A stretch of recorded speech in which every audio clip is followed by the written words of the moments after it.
Hello बच्चों। हिंदी पाठशाला में मैं आपके साथ उपस्थित हूँ अपनी शेष भाग को लेकर के। आपको ध्यान होगा बेटा, अपन ने पिछले 2 वीडियो लेक्चर्स में मैंने आपके लिए 2 पद में समझा चुकी हूँ, मीराबाई का व्यक्तित्व और कृतित्व बता चुकी हूँ। अब आइए आज उन दोनों पदों के आधार पर हम काव्य सौंदर्य पर चर्चा कर लेते हैं। बेटा, हमने आपको बताया था काव्य सौंदर्य हम दोनों पदों का कॉमन काव्य सौंदर्य हम देखेंगे। दोनों पदों में जो मूलभूत बातें हैं उनको हम काव्य सौंदर्य बना लेंगे। उस काव्य सौंदर्य में आपका भाषा, रस, छंद, अलंकार वगैरह आ जाएंगे। तो मीरा के 2 पद हमने आपको पढ़ाए, समझाए, आपने समझे। उनके आधार पर आपने खुद ये डिसाइड किया होगा कि मीरा के पदों में कौन कौन सी चीज़ें कॉमन हैं। तो पहली जो कॉमन बात है, पहली जो सामान्य सी बात है जो दोनों पदों में हमारे लिए दिखाई दी है, उसमें महत्वपूर्ण चीज़ है राजस्थानी, गुजराती, पंजाबी, ब्रज और खड़ी बोली का मिश्रित रूप मीराबाई के पदों में हमें दिखाई देता है। राजस्थानी, गुजराती, पंजाबी, ब्रज और खड़ी बोली, इस आधार पर हम कह सकते हैं मीराबाई की भाषा मिश्रित भाषा है। तो पहला विशेष मीराबाई के पदों का ये हो जाएगा। दूसरा विशेष हो जाएगा, हमने 2 पद आपको समझाए थे, मैंने आपको बताया था। पहला पद दैन्य भक्ति भाव की तरफ इशारा करता है, दूसरा पद दास्य भक्ति भाव की तरफ। तो दूसरी महत्वपूर्ण बात काव्य सौंदर्य में हो जाएगी दैन्य और दास्य भक्ति भाव। दोनों ही पदों में हमारे लिए दैन्य और दास्य भक्ति भाव दिखाई दिया है, इसलिए दूसरी काव्य की विशेषता हो जाएगी दैन्य और दास्य भाव। तीसरा विशेष हो जाएगा, मैंने आपको एक और चीज बताई थी, माधुर्य भाव। ईश्वर के माधुर्य रूप की चर्चा मीराबाई ने अपने पदों में की है। तो तीसरा विशेष जो है मीरा के पदों का, वो हो जाएगा माधुर्य गुण एवं शांत रस। भक्ति से संबंधित जो भी रचनाएं आपको, जब कभी भी काव्य सौंदर्य के अंतर्गत आपको निर्णय लेना हो और भक्ति से संबंधित कोई किसी भी कवि की कोई भी रचना हो, उसमें आप आंख बंद करके ये कह सकते हैं कि इस दोहे में, इस पद में शांत रस है। भक्ति संबंधित सभी रचनाओं में शांत रस पाया जाता है, इसलिए अगली विशेषता हो जाएगी काव्य की माधुर्य गुण एवं शांत रस। अगली बात हो जाएगी पुनरुक्ति प्रकाश और अनुप्रास अलंकार। पुनरुक्ति प्रकाश अलंकार से तात्पर्य होता है जहां किसी शब्द को बार बार रिपीट किया जाता है, बार बार दोहराया जाता है, उसको हम पुनरावृत्ति या पुनरुक्ति प्रकाश अलंकार कहते हैं। और जहाँ पुनरुक्ति प्रकाश अलंकार होता है वहाँ अनुप्रास अलंकार होता ही है। पुनरुक्ति प्रकाश अलंकार में शब्दों की आवृत्ति होती है, और जब शब्द आवृत्त होंगे तो ऑब्वियस सी बात है कि वहाँ वर्ण भी आवृत्त होंगे ही होंगे। इस आधार पर जहाँ पुनरुक्ति प्रकाश अलंकार पाया जाता है वहाँ पर अनुप्रास अलंकार भी पाया जाएगा, इसलिए अगला विशेष हो जाएगा पुनरुक्ति प्रकाश अलंकार एवं अनुप्रास अलंकार का उदाहरण। अगली जो विशेषता है मीराबाई के पदों की, वो सरल, सहज एवं प्रभावपूर्ण भाषा है। मीराबाई के पद पढ़ने में सरल है, सहज है, लेकिन भाषा प्रभावपूर्ण भाषा, मीराबाई के पद में प्रभावपूर्ण भाषा लिए हुए हैं, इसलिए सरल, सहज और प्रभावपूर्ण भाषा का प्रयोग।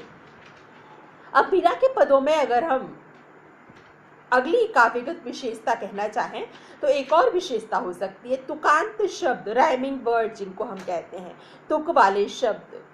तो तुकांत शब्द भी मीरा के हमारे लिए दोनों पदों में दिखाई दे रहे हैं, इसलिए अगली विशेषता हो जाएगी तुकांत शब्द एवं गेय पदावली। गायन के योग्य ये पद हैं, चूंकि लय, सुर, ताल जहाँ होती है उसी चीज को गाने बजाने में भी प्रचलन में लाया जा सकता है। और मीरा के जितने भी पद हैं वो सब भक्ति से संबंधित हैं, और उनके सारे पदों को गाया जा सकता है, गीतबद्ध किया जा सकता है, संगीतबद्ध किया जा सकता है। इस आधार पर उनके काव्य की अगली विशेषता होगी तुकांत शब्द एवं गेय पदावली। ठीक है बेटा, ये 5-6 चीजें जो मैंने आपको बताई हैं, ये आप याद कर लीजिए, इनको आप नोट कर लीजिए, क्योंकि इसी से रिलेटेड एक क्वेश्चंस भी अपन डिस्कस करेंगे, मीराबाई की भाषा शैली पर प्रकाश डालिए। ये क्वेश्चन जब हम डिस्कस करेंगे तो भाषा शैली की विशेषता में यही मुख्य बिंदु आपके लिए लिखना होंगे और इनके लिए दो दो पंक्तियों में विस्तार देकर के आपको अपनी बात कहना पड़ेगी, क्योंकि ऐसे क्वेश्चंस जो बोर्ड पूछता है वो 5 नंबर के अंतर्गत पूछता है। तो 5 नंबर में निश्चित रूप से 5 नंबर की रिक्वायरमेंट बहुत ज़्यादा होती है। उसमें आप मुख्य बिंदु निर्धारित करेंगे, फिर उसके लिए एक्सप्लेन करेंगे, तो एक्सप्लेनेशन के साथ फिर आपको उस चीज़ को लिखना होता है। तो इस विवरणात्मक आधार पर ही बोर्ड आपको 5 नंबर दे पाता है। इस आधार पर ये भाषा शैली की विशेषताओं में भी आपको ये चीज़ काम में आएगी।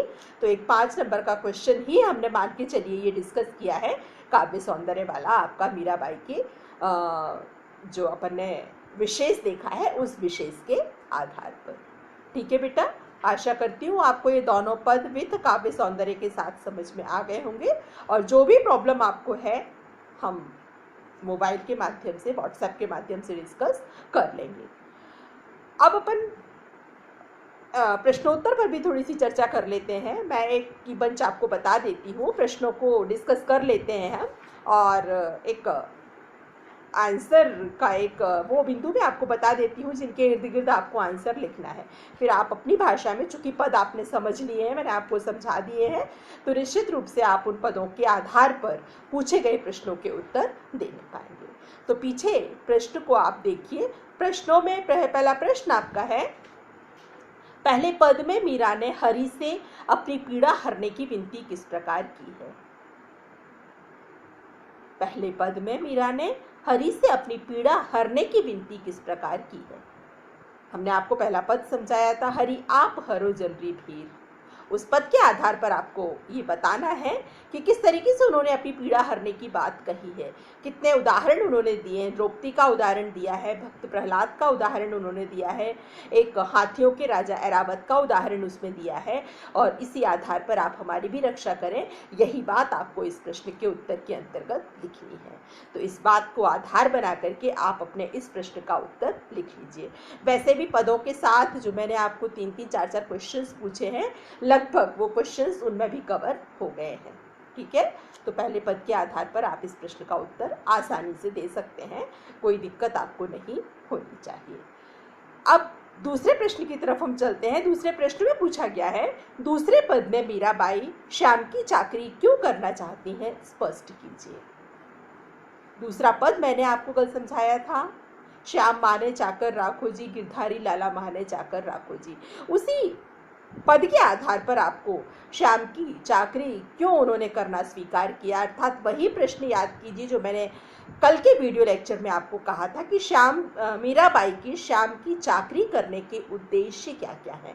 उन्हीं उद्देश्य की बात आपको इसमें कर देना है कि वो श्याम की चाकरी इसीलिए करना चाहती हैं कि वो बाग बगीचों का निर्माण करवाने पाएँ, वो दर्शन पाने पाएँ, वो उनके नाम का स्मरण करने पाएँ, वो अधिकतम समय अपने प्रभु की आराधना में लगाने पाएँ। इस आधार पर ये सारी बात आपका इस प्रश्न का, यह सारी बात इस प्रश्न के उत्तर में आ जाएगी, तो आपके लिए आसानी होगी इस प्रश्न के उत्तर को करने में भी। ठीक है, थर्ड क्वेश्चन आपका है, मीरा ने श्री कृष्ण के रूप सौंदर्य का वर्णन कैसे किया है? अब रूप सौंदर्य के वर्णन के लिए भी हमने इसी पद में, दूसरे पद में ही कुछ पंक्तियां देखी थी। मोर मुकुट पीतांबर सोहे गल बैजंती माला, वृंदावन में धेनु चरावे मोहन मुरली वाला। यही वो अंश है जिनके माध्यम से मीराबाई ने अपने आराध्य का वर्णन किया है। हाँ, ऐसे प्रश्नों में थोड़ा सा ये जरूर ध्यान रखिए कि ऐसे प्रश्नों के उत्तर थोड़े से अतिशयोक्तिपूर्ण तरीके से हमें लिखने की कोशिश करना चाहिए। अतिशयोक्ति का तात्पर्य आवश्यकता से ज्यादा बात करके हम ऐसे सौंदर्य वाले प्रश्नों के उत्तर अगर अटेम्प्ट करेंगे तो हमें नंबर थोड़े से अच्छे मिलते हैं।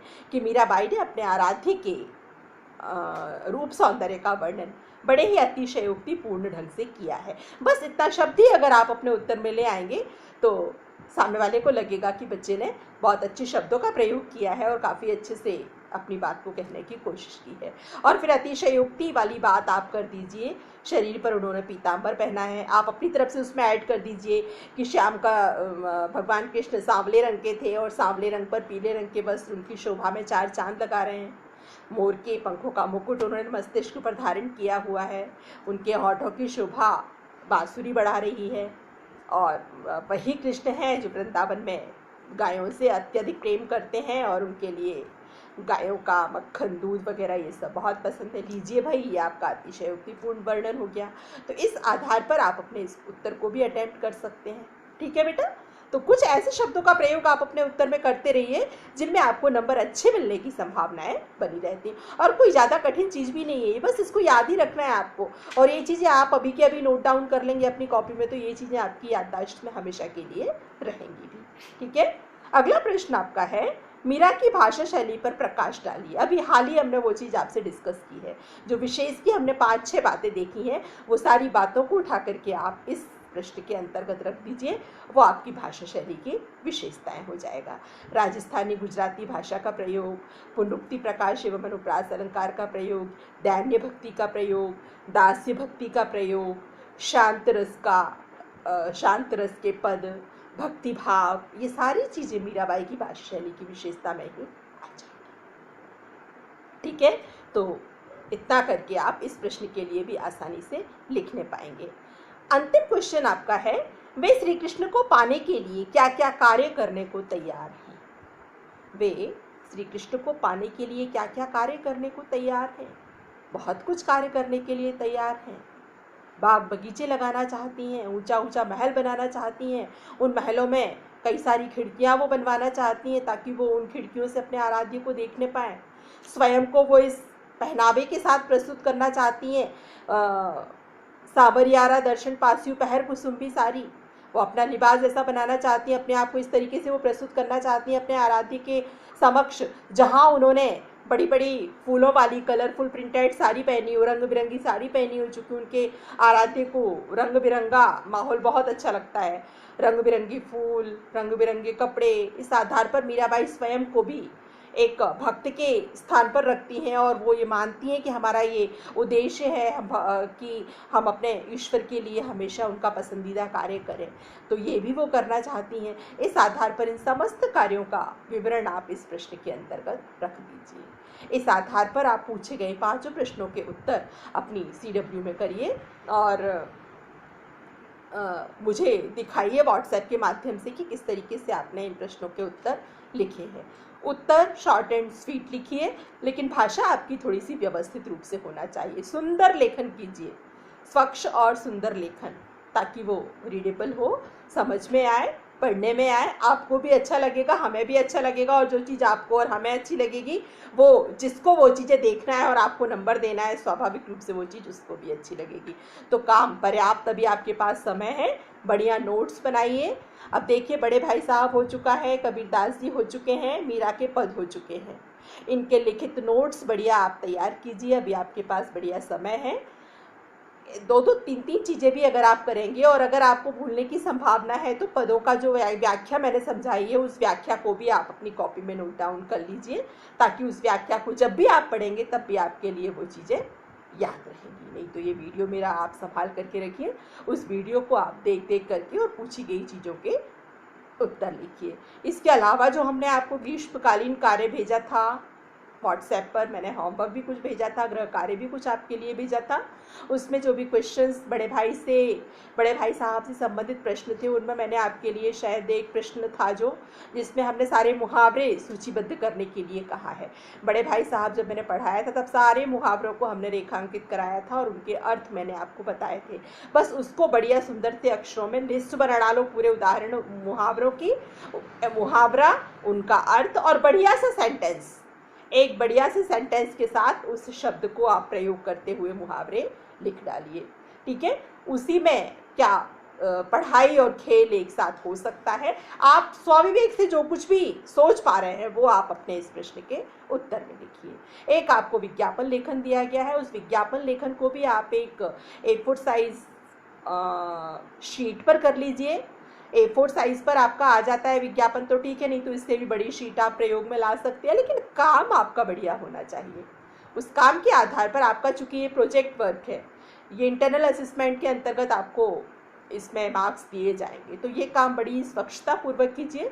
और चूंकि विषय भी आपका ऐसा था, कोरोना महामारी से बचने हेतु आपके द्वारा किए जाने वाले उपायों को लेकर के आपको विज्ञापन लिखना है, तो वो कार्य भी आप बढ़िया और व्यवस्थित ढंग से कीजिए। ठीक है बेटा, ऐसी ही महत्वपूर्ण बातों के साथ मिलती हूँ मैं अपने अगले वीडियो में।